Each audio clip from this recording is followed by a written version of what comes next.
Good morning guys. Kamusta kayong lahat? Napakagandang araw ngayon. Today is Saturday dito sa Canada ngayon. Sa Pilipinas naman, Saturday afternoon na. Pero dito sa Pilipinas, it's only Saturday morning. Ayan. Mag-aalas 6 pa lang ng hapon guys. Kakahatid lang natin, mag-aalas ng hapon.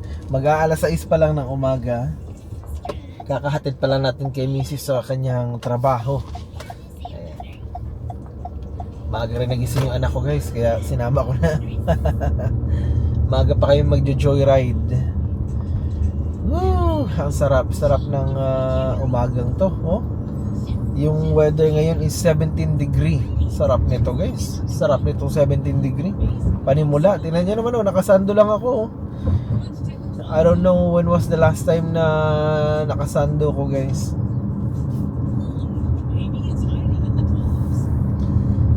Kita ko yung kasamahan ko. Ihatid niya rin yung ate niya. Ayan. Hindi ko alam kung kailan ako last nagsando ng umaga. First time ata to. First time ulit na nakapagsando. Yung ibig ko sabihin yung alas 5:30 hanggang alas 6 na umaga. Kasi 17 degree guys, parang Pilipinas to. Sarap. Ang sarap sobra. Actually, bili muna tayo ng kape. Bibili muna tayo ng kape pang hindi kami muna uwi agad ng anak ko. Tatambay-tambay muna kaming dalawa. Magjo-joyride tayo ngayong umaga. Ayan. Hopefully na bukas na tomato. Ayun, bukas na sila. Bukas ang Tim Hortons. Bili tayo ng kape. Ito yung day off na gusto ko guys. Yung no pressure. 3 araw yung off natin. Kaya, ay, sarap sa pakiramdam. Sarap. 3 days off. Bili man tayo ng kape. Good morning, what can I get for you? Hi, can I have a medium double-double? Yes, is that everything? That's everything, yes. One night juice, what up? Alright. Yeah, bili muna tayo ng kape.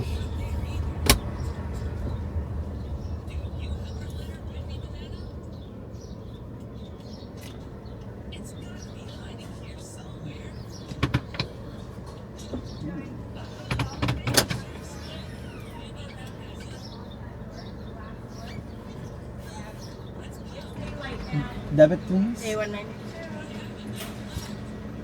And double. Thank you so much. Thanks. Yeah, as well.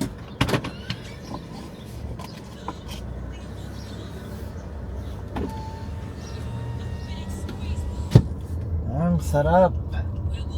Magkakape tayo. Brazen, are you okay, anak? Yeah, you're good? Are you happy? Mag-stroll muna tayo, anak. Mag-stroll muna kami ng anak ko, guys. Maaga pa eh. Kakagising lang din ang anak ko, kaya mamaya pa yun mag-a-ask ng milk. Kape tayo guys.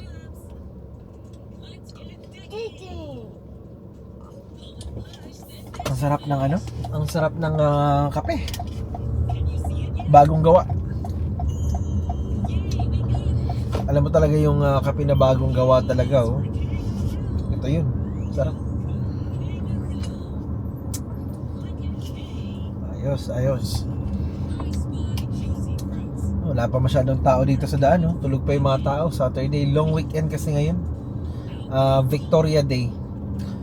Ito yung kagandahan naman sa Canada. Pag mula February down to September, merong mga every month halos merong tawag nito holiday o tinatawag dito na statutory hours. Ibig sabihin ng statutory hours, bayad yung holiday paid by the government. Kaya sarap guys. Ang balik ko is Tuesday pa. Tapos kahapon maaga rin kami nagsimula kami kahapon ng alas 6:30. So 8 hours lang. Alas 3 nasa bahay na ako kahapon. Kaya ang aga ko rin nakauwi. Ang sarap. So medyo marami tayong na-accomplish mula kahapon nung pag-out ko. Kasi kahapon winashing ko na tong sasakyan in and out. Nilinisan ko na yung labas tsaka itong interior, nilinisan ko na rin. Mamaya ipapolish ko na lang mamaya yung sasakyan. So wash at tsaka yung mga rims na ano.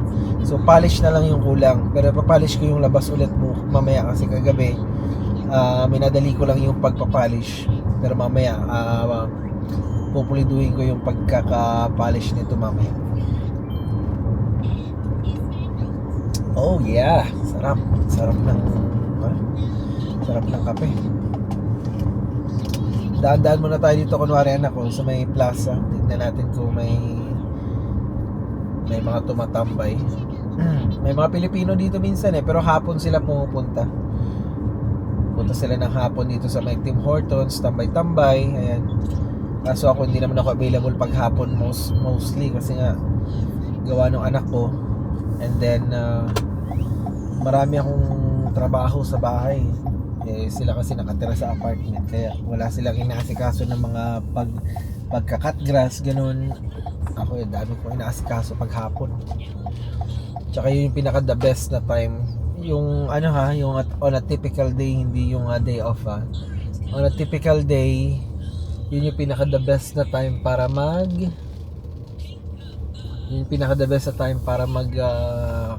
tawag nito, makipaglaro sa aking anak or mag-cut grass. Busy na yung Petro Canada. Pero full tank pa naman tayo, 500 kilometers pa. Ikot muna kami ng anak ko dito. What a beautiful sunset, anak. Look at the sunset, anak ko. Sunrise. Kanina sabi ko hapon, yun na naman sunset. What a beautiful sunrise, anak. Iba talaga yung kakagising lang. Wala pa, hindi pa nagsisink in kung ano pinagsasabi ko. Pero ang ganda nung sunrise Perfect.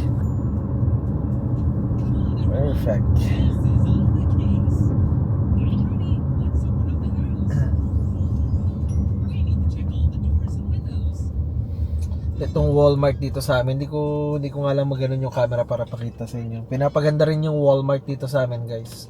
Kung alam niyo yung Walmart, yung mga taga hindi Canada rito tsaka taga US. Ganda ng Walmart dito, inaayos nila Pinapaganda nila yung parking lot.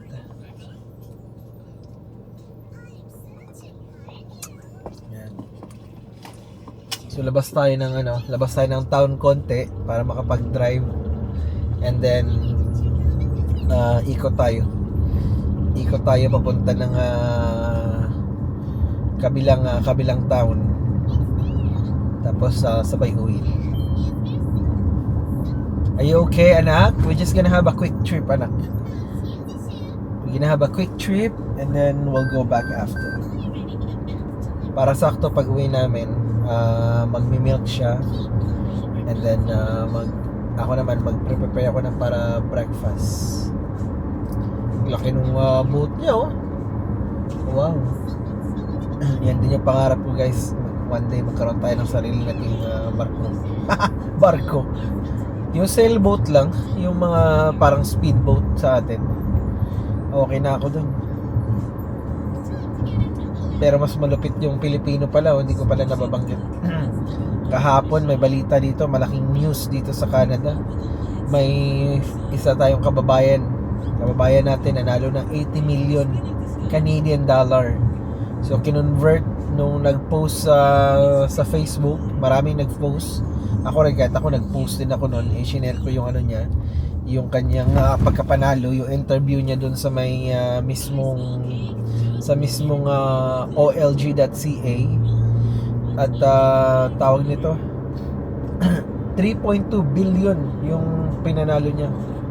Wow. 3.2 billion. Yun yung pinanalo niya, guys. Sa peso yun, 3.2 billion.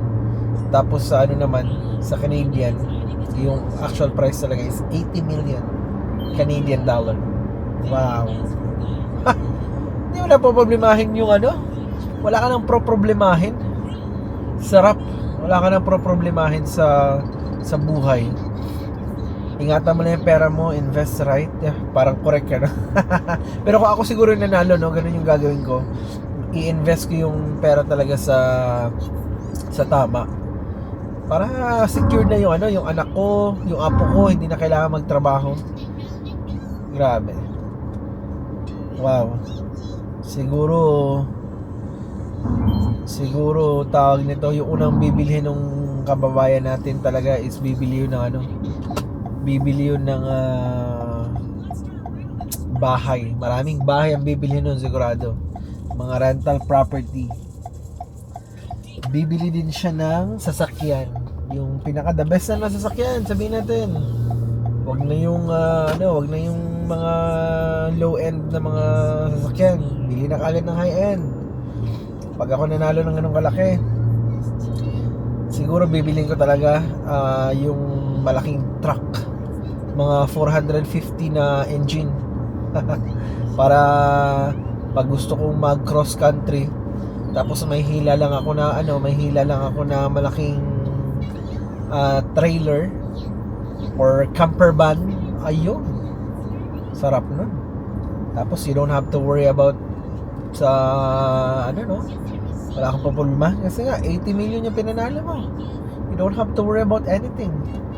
Sarap. Ganun pa man, tawag nito,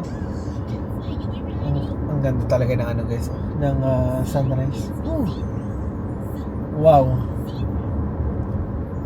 Parang natanggalan ako ng problema guys pag ganyan yung nakikita ko.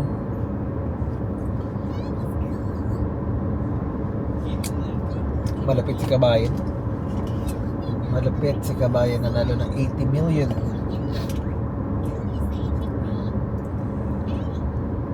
Ako naman, ano bang natin? Kahit na lang siguro, kahit na pagpalagay natin, kahit manalo na ako ng 10 million, okay na yun. 10 million, no? Kahit manalo na ako ng 10 million, siguro ang gagawin ko, magre-retire na kagad ako. Retire na, yan, uwi na lang ako ng Pilipinas. Doon na lang ako i-invest. Pero hindi ko pa rin isusuko yung Canadian citizenship ko para makabalik ako rito. Dual citizen, yun yung gagawin natin. Pero kagabi may draw, hindi ako tumaya kagabi ng draw kasi nga ano nga ba nangyari kahapon? Naubusan ako ng funds sa aking OLG account. So nag-set ako nung sinign ko yung yung sinet up ko yung aking OLG. Ibig sabihin niya yung parang ano nga ba yan sa Pilipinas? Yung parang kalimutan ko tuloy. Basta yun na yun, yung OLG, yan yung diyan ka magtatay ng loto, pwede online. So ang ginagawa ko online, hindi ako yung manually na tumataya ng ticket, scratch ticket or yung actual na ticket talaga.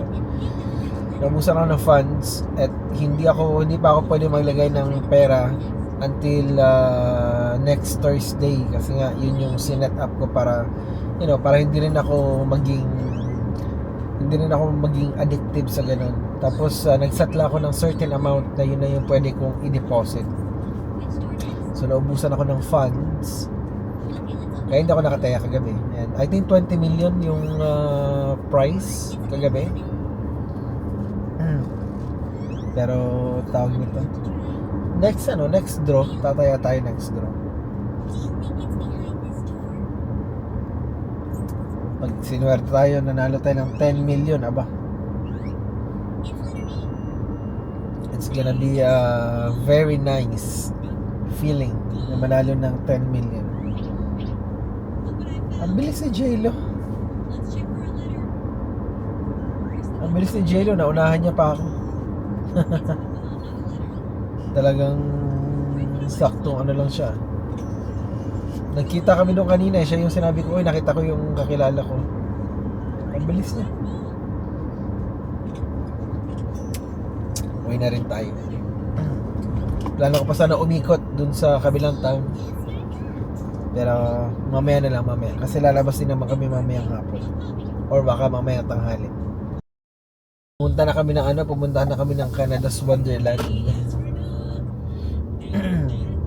So, gumala na kami.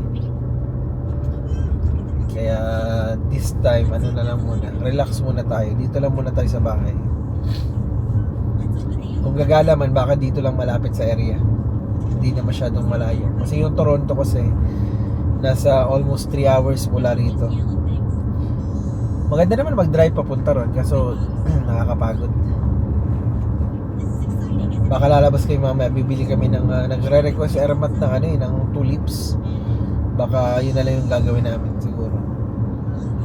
Bibili kami ng tulips.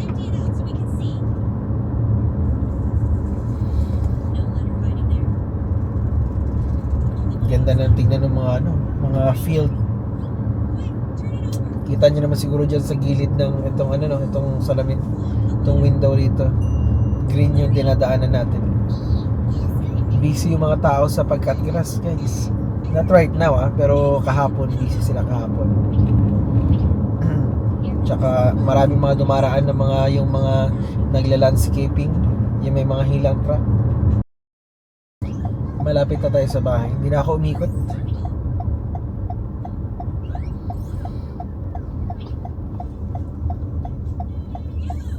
Pero gusto ko talaga mamaya sana pumunta dun sa may trailer shop. Titingin ng mga trailer. Kaso wala pa akong budget. Pag-iipunan ko pa. Okay, free. Merge tayo dito sa highway pero short distance lang. Parang half a minute na sa bahay na tayo. Diyan na yung bahay namin. So pumunta doon sa may trailer shop. Yung nagbebenta ng mga trailer. Mapa flatbed or from utility trailer hanggang sa flatbed hanggang sa yung hydraulic or scissor lift. Meron silang mga iba't ibang klase ng trailer. Gusto ko sanang tignan kung ano yung babagay sa truck ko. Kasi wala pa akong budget. So sana pumunta dun na yung meron akong budget para pag may nagustuhan, bilhin na kagad. Pang business natin. Dito na kami sa bahay. Big Pony Girl. Yan. Puputulin ko na muna yung video dito mamaya. Continue na natin maya maya, okay? I'll see you guys later.